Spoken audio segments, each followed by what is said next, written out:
explorados no trabalho, discriminados pela cor e ainda perseguidos por causa de suas religiões.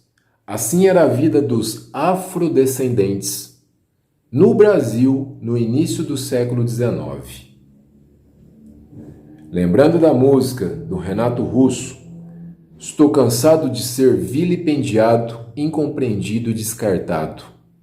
Já perceberam que os afrodescendentes aqui no Brasil tinham motivos de sobra para se unirem, para deixar de lado suas diferenças étnicas, religiosas, de origem e se unirem contra o opressor. E foi assim, pessoal, que no recôncavo baiano, de 1800 a 1835, eclodiram cerca de 20 revoltas de escravizados. Mas nesse vídeo, nós temos o objetivo de falar da mais importante revolta escrava que ocorreu na Bahia em 1835 e entrou para a história como Revolta dos Malês. E esse vídeo é especialmente para vocês que estão estudando o período regencial, história do Brasil. Período regencial que durou de 1831 a 1840. E durante esse período regencial, houve as famosas rebeliões regenciais. A Revolta dos Malês foi uma rebelião regencial. Vamos comigo, então, estudar essa matéria importantíssima sobre a história do nosso Brasil.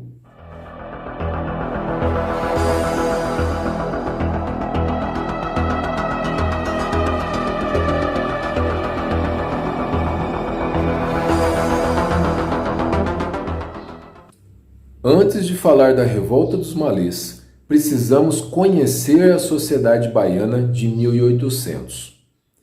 Para facilitar, eu vou comparar a sociedade baiana com um casarão que existia no centro de Salvador. Um casarão de 3 andares que era um mini retrato da sociedade. Porque no último andar vivia um homem branco, 50 e poucos anos, casado, era um alto funcionário público e fiel ao catolicismo, a religião oficial do Império Brasileiro. No andar do meio, vivia-se um mulato, alfaiate, ele e a sua esposa. E no porão desse casarão viviam-se os africanos libertos Manuel Calafate e Aprígio, ambos de origem iorubá. Iorubá, gente, são povos africanos que vivem lá na África Ocidental, vivem na Nigéria, no Benin, no Togo, e foram trazidos para o Brasil como escravizados. Iorubás eram chamados na Bahia pelo nome de Nagô. Então guarda isso. Os Nagôs era o nome dos Iorubás na Bahia. Já perceberam que, para os africanos, sobrava o porão da sociedade. Eram discriminados, explorados, vítimas de racismo, porém eles mantinham vivas suas tradições e suas religiões. E nos arredores da Bahia, nas matas, nas florestas, nos rios, cultuavam seus orixás nagôs, seus vodus gegês, e até os seus ancestrais bantus. Daí surge uma nova religião na Bahia. Uma outra religião começou a se popularizar. Era o culto malê. O que significava esse culto malê? O culto malê é um sincretismo, porque ele unia elementos religiosos africanos com os princípios contidos no Alcorão, o livro sagrado do islamismo. E eu indico um vídeo ótimo sobre o islamismo da aluna Ana Luísa. Mas quem eram esses malês? Malês eram os africanos muçulmanos na Bahia, de quaisquer etnias. Podiam ser tapas, gegês, alçás, mandingas, nagôs. A própria palavra malê vem de Imale, que em Iorubá significa muçulmano. Então, quaisquer africanos muçulmanos na Bahia eram malês. O que significava ser um malê? Os malês, eles tinham sua cultura própria. Usavam seus amuletos, usavam suas bolsas com mandingas, que eram orações retiradas do Alcorão, e usavam também camisolões grandes na cor branca, os famosos abadás, que o pessoal só conhece na época do carnaval. Mas ser malê por si só significava um ato de rebeldia. Porque imagina, eles estão aprendendo a ler e escrever numa época em que a maior parte da sociedade brasileira era analfabeta. E o outro ato de rebeldia era que os malês não cultuavam o catolicismo, que era a religião dos senhores de escravos. Os malês,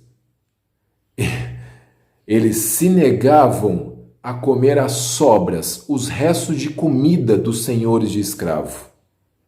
Malês não comiam nem carne de porco e ainda jejuavam às sextas-feiras. Um mês por ano, os malês faziam uma dieta especial, que é o conhecido mês do Ramadã, o mês do jejum muçulmano. Em vários pontos de Salvador, os malês se reuniam para aprender a ler, escrever e decorar versos do Alcorão. E nessas reuniões, os mestres malês eram conhecidos por alufás.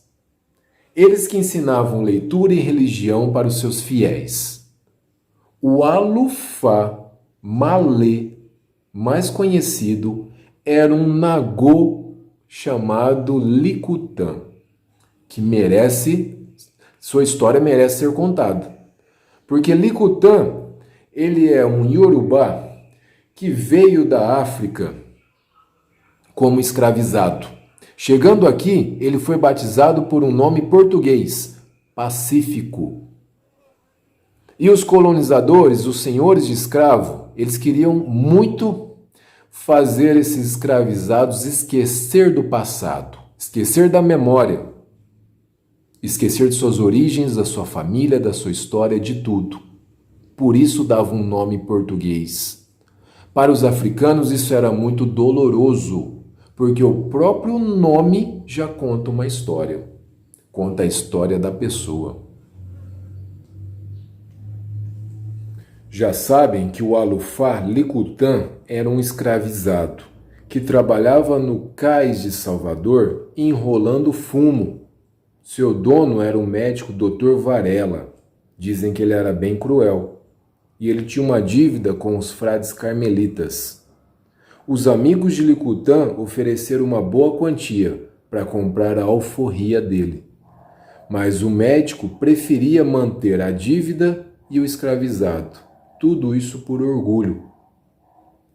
Os frades carmelitas processaram o Dr. Varela. E a justiça deu ganho de causa para os frades. O escravizado Licutã deveria ser leiloado e o dinheiro seria entregue aos carmelitas. Mas agora vêm as injustiças. E, curiosamente, até o dia do leilão, o escravizado Licutã deveria ficar na cadeia, preso sem ter feito nada.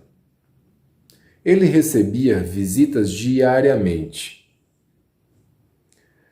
E um outro alufá, Luiz Sanin, levava até comida para ele.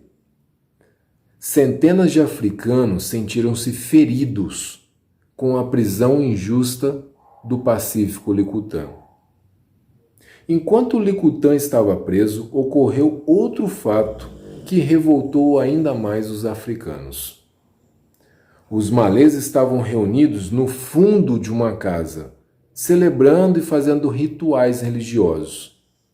O inspetor do quarteirão invadiu a casa. Acabou com a festa religiosa, denunciou para a polícia e a justiça mandou destruir a casa e incendiar. Pronto. Pessoal, isso vai ser a gota d'água para a revolta dos malês. Lembrando que nem todos os que vão se revoltar serão malês.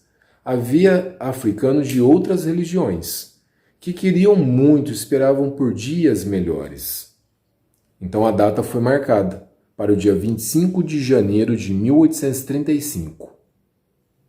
Era um domingo, dia de Nossa Senhora da Guia, e os africanos sabiam que haveria uma festa lá no bairro do Bonfim, a 8 quilômetros do centro de Salvador. Era também uma data que marcava o fim do Ramadã. Alguns dias antes de acontecer a revolta, alguns amigos de Licutã prometeram para ele que iriam libertá-lo para sempre. Porém, esse movimento foi denunciado. O movimento foi denunciado de uma maneira bastante peculiar. Presta atenção. No sábado, 24 de janeiro de 1835, o malê Vitório Sulê sumiu de casa. Sua esposa, preocupada, foi até a casa de Manuel Calafate, um dos líderes dessa revolta malê. Quem atendeu foi uma outra negra que disse: "Você só verá seu marido quando os africanos forem donos da Bahia." A esposa correu para contar para a comadre. E a comadre levou a notícia a uns brancos poderosos, que por sua vez denunciaram ao juiz de paz. E o juiz de paz relatou o ocorrido ao presidente da província, que finalmente levou os ouvidos do chefe de polícia. E à 1h30 da manhã de 25 de janeiro, uma patrulha policial se preparava para arrombar a casa de Manuel Calafate, quando de repente saíram cerca de 60 africanos gritando: "Mata soldado! Viva Nagô!" Nesse momento explodiu a revolta dos malês. De início, os rebeldes se encaminharam para a delegacia, para libertar o Alufá, Pacífico Licutã. E essa revolta vai terminar com eles, com esses rebeldes, indo em direção ao quartel da cavalaria e fizeram um ataque desesperado, porque os rebeldes, os malês, utilizavam facas, lanças, espadas, enquanto os soldados do governo usavam pistolas, garruchas. Era uma luta bem desigual. Durante mais de 3 horas, os africanos enfrentaram as forças policiais e eles tinham objetivos bem definidos: conquistar a Bahia, por fim à exploração, à opressão e ao racismo. Cerca de 50 africanos morreram e muitos outros morreram dias depois devido aos ferimentos. No domingo de manhã, dia 25 de janeiro do mesmo dia, vários africanos entraram algemados na mesma delegacia, na mesma cadeia que estava o Pacífico Licutã. Ao vê-los, Licutã baixou o rosto e chorou. Mas o mestre Licutã não se deu por vencido, porque durante o interrogatório, ele, que era um dos líderes, não revelou o nome de nenhum discípulo, de nenhum companheiro. E sufocada a revolta, o governo começou a vingança. Patrulhas noturnas espancavam africanos e até assassinavam por estarem nas ruas após as 8 horas da noite. Qualquer objeto africano era apreendido. Podia ser um abadá, um rosário, um escrito malê, qualquer objeto. E uns 2 meses depois, saiu a sentença. Os negros libertos deveriam ser enviados de volta para a África.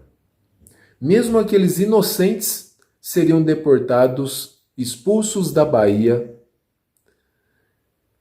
E isso ficou bem claro que as autoridades baianas queriam branquear a sociedade. Se os negros libertos foram castigados com a deportação, os escravizados foram castigados com açoite. Condenados a receber 50 açoites por dia, eles seriam amarrados, presos num tronco, despidos e chicoteados nas costas e nas nádegas. Um dos exemplos mais notórios foi do rebelde Narciso, que foi condenado a 1.200 chibatadas e morreu durante o suplício. O Alufá Lecutã foi condenado a 1.000 e o seu amigo Luiz Sanin, outro líder da revolta dos malês, foi condenado a 600 açoites e ainda foi obrigado a usar um colar de ferro por 2 anos. 4 africanos foram condenados à forca. Para decepção das autoridades, não se achou ninguém que aceitasse enforcá-los. E eles acabaram sendo fuzilados. Quase nada restou do culto malê na Bahia. E este, pessoal, foi o fim da revolta dos malês. Não esqueçam de se inscrever, curtir, deixar o like. Valeu!